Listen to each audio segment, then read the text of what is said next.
Guess it's really early in the morning here. People are still waking up. It might be a bit difficult to get our head around complex physics things, but what is quantum computing essentially? Yeah, look, quantum computing is a transformational kind of computing that's coming along. It really is where you encode information in quantum states. That's the way the world behaves at the very small.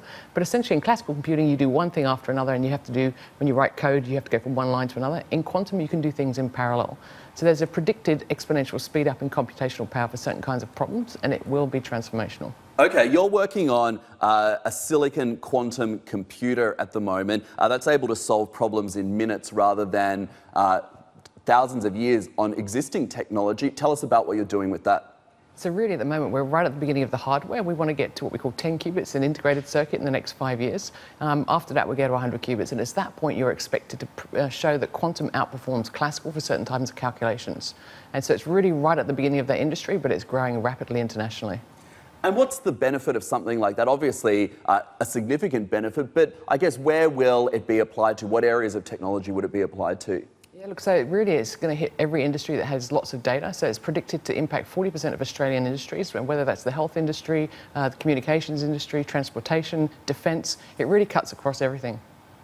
And you mentioned that you're just in the early stages of it. How advanced, I guess, are you hoping to be in, say, 2 years, 5 years, 10 years' time? Yeah, so I guess the key thing at the moment is there's an international race to really prove that quantum can outperform classical. There's only certain kind of calculations, but they're very high-end calculations, such as very fast database searching. So any organisation that has lots of information on lots of variables, whether it's accurate and predictive weather forecasting, getting your planes to travel around the world for less fuel costs, looking at drug design, that's where quantum computing will come in. I guess it'll kind of work hand in hand with artificial intelligence. We are seeing, of course, a big move in that field already, and it's gone in leaps and bounds in just the last few years. How would it be applied or work, I guess, hand in hand with something like AI?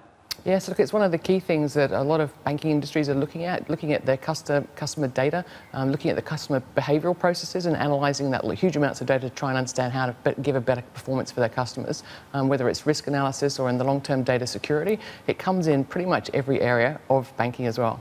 So you work at the University of New South Wales, you're a professor there. Are you working with big industry to come up with ways that, for instance, you can transform the way you do banking and the like? Absolutely. So we're recognising it's a transformational technology, getting in with those companies that have lots of data, understanding what are their problems, and then designing the actual hardware specifically for the algorithms that they're interested in. Still watching? Perfect. Click here to watch another great video from CNBC International. Oh, and don't forget to subscribe. Thanks for watching.